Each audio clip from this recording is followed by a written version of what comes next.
Good morning, all of you. You see, management is a subject with which I am very intensely concerned as a professional. But I don't look at it as a silo, as something which is independent of the other aspects of business or other aspects of economic model, or the society or the ecosystem in which all of us work. These are not silos. Or the value systems which Arvindji alluded to, it cannot stand alone. All of them are highly integrated, interlinked, interdependent. And so the greatest misfortune of the contemporaneous approach to anything, including management, is to have a silo view of these things. These are not compartmental, they are highly integrated idea where you deal with something other than yourself. It's integrated. So I would like to present what I would call as a helicopter view. So you take a sum total view of everything so that values automatically get intertwined with models. Models and values are not different. So it is with this perspective I would like to present how we have looked at it. You know, it has been my very intense desire to study the past, how we have looked at the entire idea of creation. You may be surprised to know that a 32-year-old young man, I don't know at what point in time he wrote a commentary on Brahma Sutra. He was called Adi Shankara. His name has to be introduced into India today. That is the kind of education system, ecosystem we have. In the first sentence of the Brahma Sutra Bhashya he wrote, there are 8.5 million species, of which the human species has been provided the brain to take care of all of them. You see the perspective? The human mind is so well endowed that it is supposed to take care of 8.5 million species. You know, in 1976, science recognized only 5.6 million species. Only in 2011, science came to recognize there are 8.6 million species. So you can understand that there has been something which has gone into this civilization which could foresee what is the role of the human mind. The human mind has become so compartmental, it looks after only about its own concerns. And even within human mind, we are concerned only with this nation, that nation. You know, now we belong to a culture and a civilization which looked at the entire world as one family. And anyone who thought it's all compartmental is supposed to be a very narrow-minded man according to Maha Upanishad. None of these things are taught or heard in public discourse. It's very unfortunate.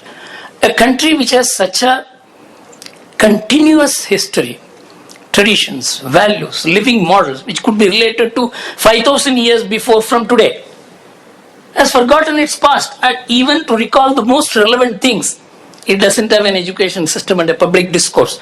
That's why when Arvindji mentioned that we are venturing into this, I felt that there is a need to connect India to Indians, and this may be one way, and particularly Indians who are engaged in delivering economic prosperity to the country.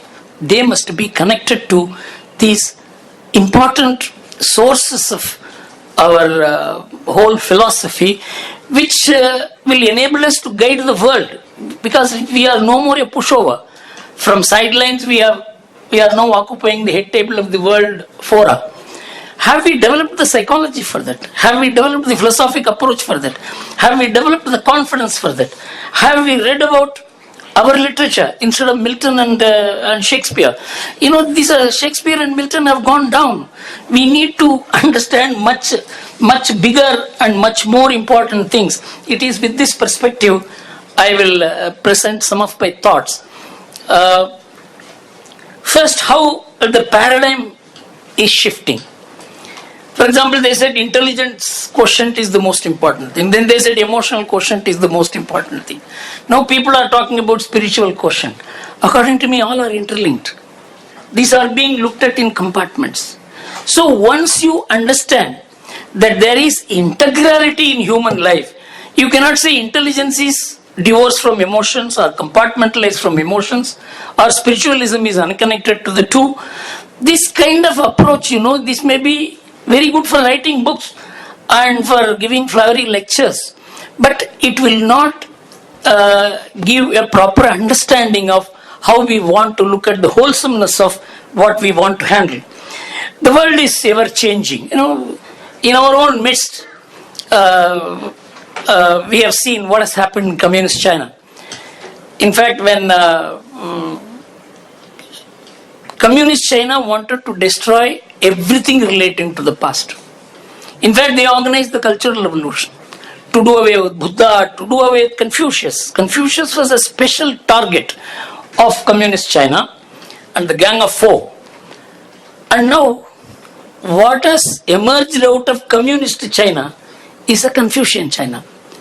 They have established 1,500 Confucian centers all over the world because that is the soul of China. You couldn't destroy it. That when contemporary ideas become very powerful, the eternal ideas go underground. You very successfully drive the soul of a nation underground, and the contemporariness takes over. And that is one of the reasons why we are unable to connect the world as we see it, as we experience it, as we suffer it, as we enjoy it, to the real idea of what we see as the world. So, some of these things are we discovering something new? Are we rediscovering what we have lost? China is trying to rediscover what it has lost. Russia is trying to rediscover what it has lost. The Russian Revolution stamped over everything that was Orthodox Christianity. If I remember right, there was a beautiful book written by Good Earth, I think is the title of the book, in that the first few lines were that he was seeing from a towering hotel, he was seeing what was happening in Moscow. There is a huge crowd around a church. There is another church which is completely empty, a beautiful monument. And he found in the map, the church which has huge crowd is absent. And the church which is a monument is mentioned as a church. Then he asked the hotel keeper, what is it, why this church which has so huge attendance is absent? Sir, we don't recognize it as a church.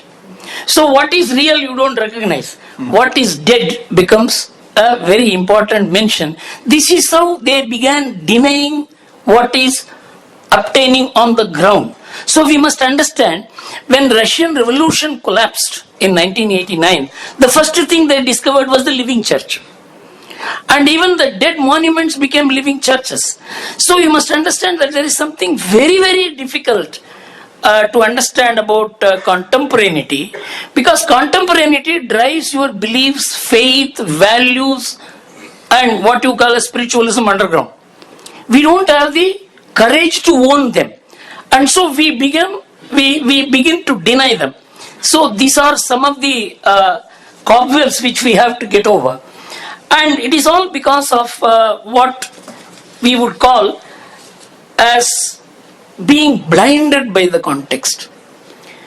And the contextual things make what are eternal things irrelevant, difficult to own, difficult to accept, and difficult to identify with.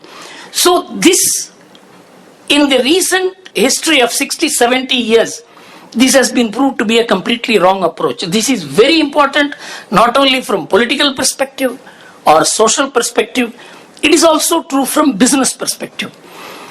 Vanderbilt wrote a letter, if I remember right, to his competitor. Vanderbilt was the person who built the railways in America. The amount of land that was donated to him was equal to the size of England. You must understand. And he wrote a letter to his competitor, I'll kill you. This is a letter on record. From that barbaric business practices, today you have a more human business practices. You know why? We have understood through experience, through violence, through bloodshed, through wars, that that practice is not worth it. 6 Shabites put threw Japan into war. 6 business Shabites put Japan into war. So you can understand the competition with Arvindji mentioned will not stop with playing only in the market. It will push nations into war. So all this have been understood. If the business today is more benign than it was 100 years ago, it is not because of philosophic experience. It is not because some saint came and taught you. It is because just like a child touching the fire knows the fire will burn, the society has repeatedly, the human society has experienced violence of such scale, mental, physical, that it has come to a more benign business practice, a more open business practice. All that we are talking about is not value-based approach, but experience-based approach. Now we have to look at what is value-based approach. Value prevents violence. Experience teaches you through violence. So this is how we have to understand how we have to transform ourselves. And every context looks eternal at one point or the other. Take what has happened in the last 200 years of history. Colonialism lasted for 200 years. It looked as if it is something permanent, which we have come to live with. For 100 years, colonialism is state plus capital or state plus market. This is how you can put colonialism, mercantilism. Second is capitalism. It lasted for 100 years. It said only this market or capital, nothing else. Then communism came. It said it is only state and nothing else. It lasted for 50 years. And now globalization, which said there is no state, it is only market. In 25 years it has fatigued. And each one of these contexts looks so permanent. And in fact, Francis Fukuyama, based on his understanding of globalization, wrote that we can shut down all the history department because there is not going to be human clashes anywhere in the world. Wars have become redundant. Market has taken over the world. And there will be only peace and harmony in the world. The extent to which he was influenced, and because of that he influenced the world, it is all because of a context. This context influencing the text of human life. The immediacy and contemporaneous overruling and driving underground the eternal values of life is one of the features of modernity. Modernity is not dress, it's not language, it's not business practices. Modernity is an attitude to life. That is, if I come with a tikka, I am not modern. It has nothing to do with my knowledge. It has nothing to do with my understanding. It has nothing to do with what I can contribute to the world. That I wear a tikka is adequate to dismiss me as irrelevant. This is modernity. In this sense, modernity is very wrong for any society. That's why Japan developed its own modernity. It is called Nihon Jinron, Japanese-ness. China is rediscovering its modernity through Confucianism. But where is our modernity? Have we ever thought about it? Our modernity is unity in diversity. The world is recognizing it. But have we got a philosophy for that?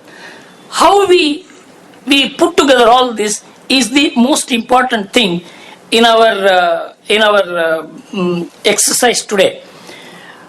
The most critical aspect of our being is our society.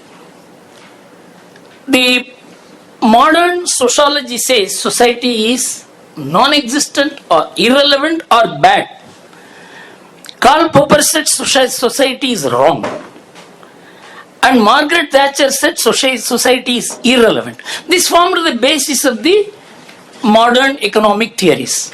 The entire market theory is based on the fact it's an interplay of the individuals and what is known as methodological individualism, which completely erodes the society away. So, our view is the society is very much a factor in our life. In fact, one of the best researches I had seen about marketing methods in India is by a young girl in Kanpur Management Institute, if I remember Kanpur IIM. She had done an entire study about the consumer behavior and came out with the finding that in India, consumer behavior is not individualistic, and social recognition is the most important part of the consumer behavior in India. Marketing models will have to conform to the Indian society's emphasis on social recognition. You know, today in India, you may buy the best car, but you may also be regarded as extravagant by the society. You may be very happy you got the best car or the best thing, but the society will think that you are quite an irresponsible person. This has an impact on consumer behavior. Marketing people have recognized this. So have we ever understood the role of the society? In the West, there is no society. The neighbors exist for 30 years without even looking at each other. Maybe they laugh at each other. They are highly socialized beings. If they know the names of one another, it is something out of the world. This is the society. When I was in America, in 1992-3, one of my friends, his child and the neighbor's child were playing. He was asking his child, ask the child to get out, you come inside. I said, only 2 children are playing, there's a huge lawn. I said, what do you know about? If the neighbor's child falls down and gets injured in my compound, he will send me a legal notice for $25,000. This is the relationship. This is how the society has been emaciated, alienated, made irrelevant, absent. But do we live in such an atmosphere? Every corporation is judged by the society today. Newspaper is not the society. I am associated with the newspapers. They spread scrap. Society gives the most honest opinion because it is not identified with one individual. So we must look at what is that we are fighting. We are fighting what is known as Western anthropological modernity. This is the most important point in sociology, in economics. This is the basis of modern economic theories. This has nothing to do with modernity. Modernity means contemporaneous. What is relevant today is modernity. But Western anthropological modernity is one size fit all model. I'll just read out what the United Nations said about it. This was based on the speech that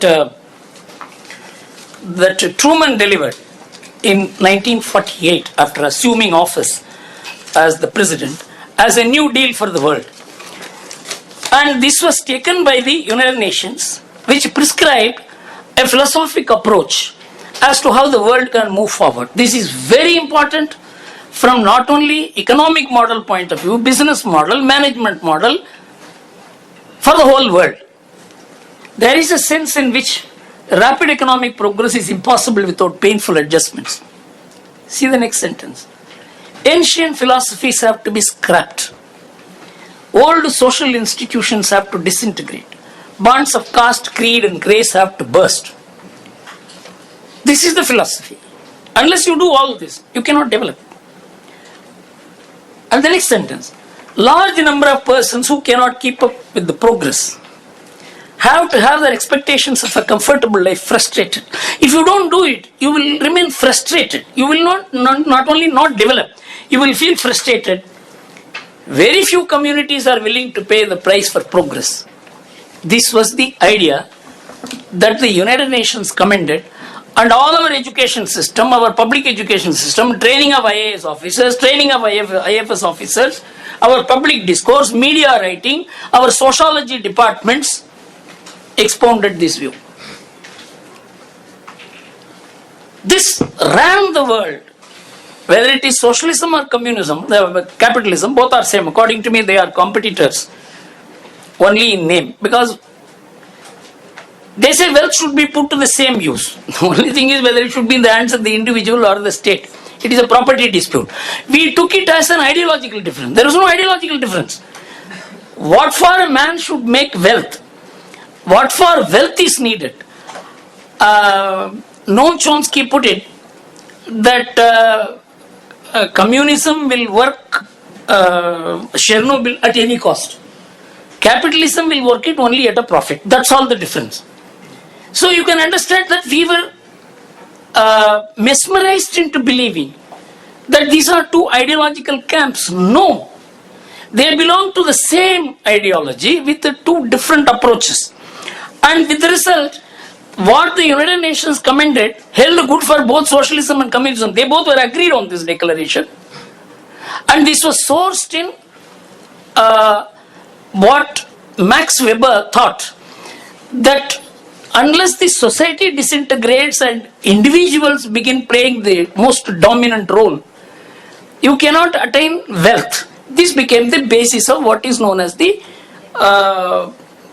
anthropological modernity, which is rooted, so far as economics is concerned, in methodological individualism, which became the basis of efficient market theory. So this is the integrated approach which we have to look at. And then the world experimented it in a very big way. One good thing about the world is now everyone's experience is known to everyone else. The problem anywhere get reflected in the discourse all over the world. And now what happens?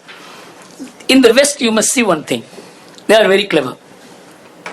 We are fools still, because we still look at their dustbin and pick up what is there in it. In 2005, they said this one size fit all model is important. Now, in 2005, the G20 nations, finance ministers and central bank governors, suddenly come out with a declaration, this. The central bank governors and finance ministers of G20 nations declared in 2005, we note development approaches are evolving over time and thus need to be updated as economic challenges unfold. We recognize there is no uniform development approach that fits all countries. Till day before yesterday you were telling us this. Our IITs, IIM teach this even today. Each country should be able to choose the development approaches and policies that best suits the specific characteristics. Have we ever brought it into our management science? What is our management science based? I will read out to you. The best exposition on management science, on managing markets, and what should be the approach, was by Walter Rostow's Stages of Economic Growth. All of us have studied it and it is still being taught.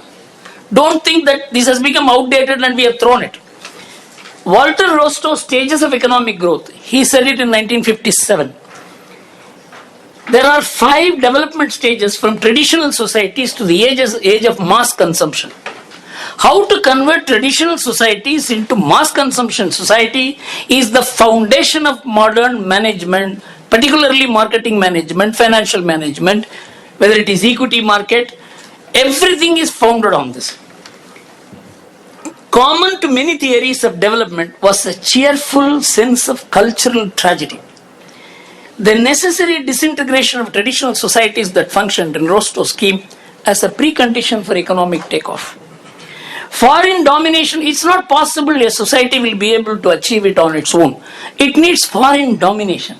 Foreign domination was needed to accomplish the salutary destruction, since otherwise the customary relationship of traditional production will set a ceiling on economic growth. A relationship-based society sets a ceiling on economic growth. So you have to convert a relation-based society into a contract-based society. That is what is the modern approach. By its own providential history, Europe have been able to develop itself. But according to Rostow, other peoples would have to be shocked out of their backwardness by an intrusive alien force. No revolutionary himself, Rostow would agree with Karl Marx that in order to make an omelette, one must first crack the eggs. This is still being taught, unquestioned. And we read it. And we come with this, the kind of management science which is being taught is first to say that a promoter-led business is a backward model. 97% of the Indian business is promoter-led. You are teaching all the management graduates is a third-rate model. This fellow is sitting on my head. He knows nothing and you have to work under him. See the kind of disloyalty, philosophical disloyalty that is developed in the management science against the very economy. You are working for Birla and think he is a fool because he has the name Birla. Can you democratize a society to such an extent that you completely rule out entrepreneurship and professionalize it? And this happened in America in a big way, and this has brought about salutary destruction of the corporate ethics. What about Enron? What about WorldCom? We all studied it, we all unraveled it, we all wrote about it. You know what is the reason? The reason is there was no promoter. If there was a promoter, there would have been no Enron. There would have been no WorldCom. You know what is the problem of American corporate governance model? I will tell you. Corporate governance is one term, but corporate governance is not one philosophy or one idea. You take, for instance, what is the corporate governance model in Germany, Japan, and America. You take these 4 countries. In America, the corporate governance model is exclusively concerned with shareholders and investors. In Japan, it is mainly concerned with the bankers. It is the bankers, because every corporation is linked to a bank. And in Germany, it is a mix of bank, shareholders, and labor. It's important. Only in Germany, you have labor directors on the board. And in China, which is another so-called success, only state and labor. There is nothing else. But you talk about corporate governance. What is the corporate governance you talk about? It is only the American corporate governance, which is promoter-less. And you have a promoter-led economy to which you apply promoter-less ideas of corporate governance. Where is the management science original thinking in India? Nothing. It is potato. We are just carbon copying. We are just Xerox copy of ideas developed extraneously, which have nothing to do with the situation on the ground. The ecosystem of India rejects it, and you keep on injecting it, whether it is the SEBI, or whether it is the MCA, or whether it is the media. They talk about this, what happened there. So we must now break out of all this and rediscover some of our own understanding. When I was speaking to IIT Bombay, sometime in 2010, that lecture is one of the most important lectures, in which I unfolded my experience of the Indian economy, which I studied from 1992 or 93. I have travelled across the country to understand what is the economic potentiality of India. At that time, globalization was so dominant an idea. Everybody thought Indian economy cannot cope up with what was happening. Even the industrialists were made to lose their confidence. It is better to sell your industry because you cannot scale your industry to the global levels. When I went across and I found something very different happening in India, which has nothing to do with the public discourse, nothing to do with the understanding which the media has been propagating, and that ultimately proved to me as an individual. Of course, I have been very acutely associated with corporate India. Mr. The L&T executives here. In my experience, moral authority is the most important thing in this country. It is not temporal, physical, financial authority. Twice I had to intervene to help the L&T. It was sought to be taken over. It's one of the finest companies. If there is any jewel in India today which we can project as the product of the best people who owned the company, the only professional company in which the attrition rate is virtually zero is L&T. You know why? Everybody thinks L&T belongs to him. He may or may not have share in the company. So when we worked to firewall L&T from being taken over by others, I was involved very deeply in this. You know what gave me the authority to tell them do this or don't do this? I refused to accept even 1 rupee as fee. That gave me the moral authority. This is something unknown to modern management science. That somebody will even work without money. It is only an Indian mind which can think of it, because if you have to achieve it, you have got to remain above smaller things. Money is a very small thing when you want to achieve a bigger thing. This I had learned from the tradition to which I belong. So these are not something which very naturally comes to us, which we have to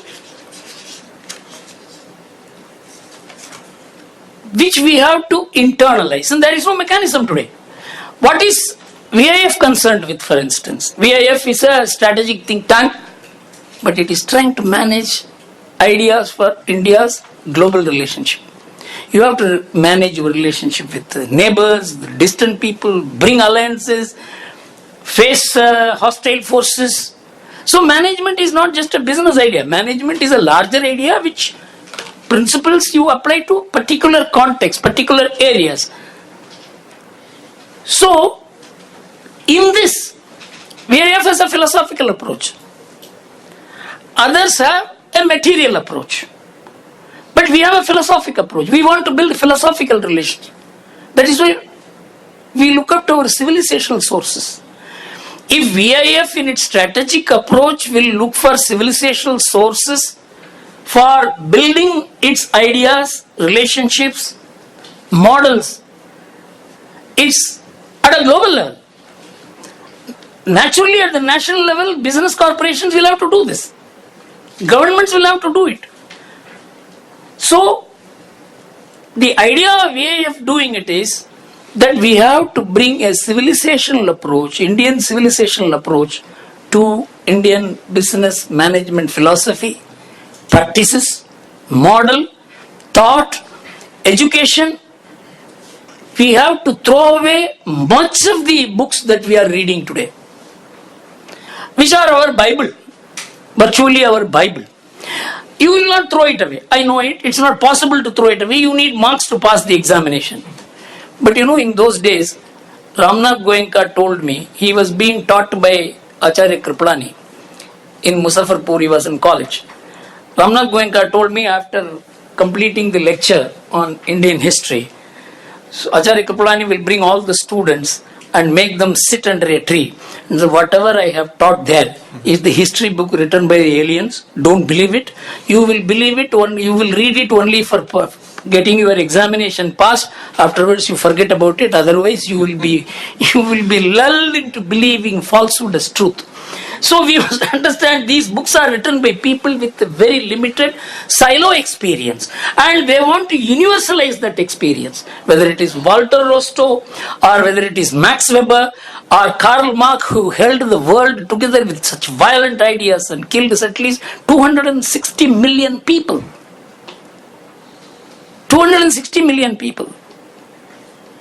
The idea became a subject of dustbin in just 70 years. We all thought that is the most permanent idea that has come to dominate the world. So unless you move away from the context, the compulsions, pains and pleasures of the context, you will never be able to understand what is the truth. And I am extremely happy that VIF, which is concerned with ideas transcending the context. Ideas transcending the context is the domain of intellectuals. You may be an intelligent man. An intelligent man thinks for himself. It is the intellectual who thinks for others. Ideas transcending the context is a very critical aspect of an intellectual's work. And we had such intellectuals. That's why Shankara could foresee when he was writing that Sutra Bhashya, that there are 8.5 million species, of which the human species has been given the competence, and so you are a trustee to look after all this. See the kind of towering intellectualism. We must produce. We are no more producing Vivekananda. We are no more producing Aurobindo. We are no more producing Mahatma Gandhi. Our education system is incapable of producing tall people because it has made us concerned with the pains and pleasures only today. So, management is not something which is concerned with today. It connects. So my submission is that all of us must go back, rewind our thoughts in the way Aurobindo was told by one illiterate yogi called Kulachami. Kulachami is a very mad-looking man going around in Pondicherry, and Aurobindo had come from Bengal. And he was staying there. Aurobindo, completely the entire freedom movement had been crushed and revolutionary movement has been switched off. There's complete darkness, silence. So everybody was looking to Aurobindo, such a towering intellectual from outside India. He had come back to fight and he was involved in revolutionary movement. Everybody was looking to Aurobindo. Aurobindo was looking at that madman. So everybody thought Aurobindo had lost his senses. So he will always keep looking at what that man is going to do for him. So Aurobindo was sitting and having a cup of tea along with his friends. Kulachami came and lifted the teacup and showed it to Aurobindo. It was full. Then he emptied the teacup and showed it to him and went away. Aurobindo said, I have got his message. Everybody said, you have lost your tea. Tell us what has happened. Aurobindo said, he has asked me to empty my thoughts and begin thinking afresh. That is the state at which we are. India is a rising world power today. What is Indian idea to the world? Indian model to the world? In different fields. We need to think that time has come. You are no more a pushover. People need, because they face such challenges. 41% of the babies born in America are born for unwed mothers. Half of them are for school-going children. The percentage is 51% in England. 50% of the American families do not have the father and the mother living together or no father at all. We have an alternative, living alternative. So it is the sum total idea that we have to get a scientist, a management specialist, an economist, a politician, sociologist are not independent except in reading. But they have to think alike, and that is the job we have to do. Thank you very much.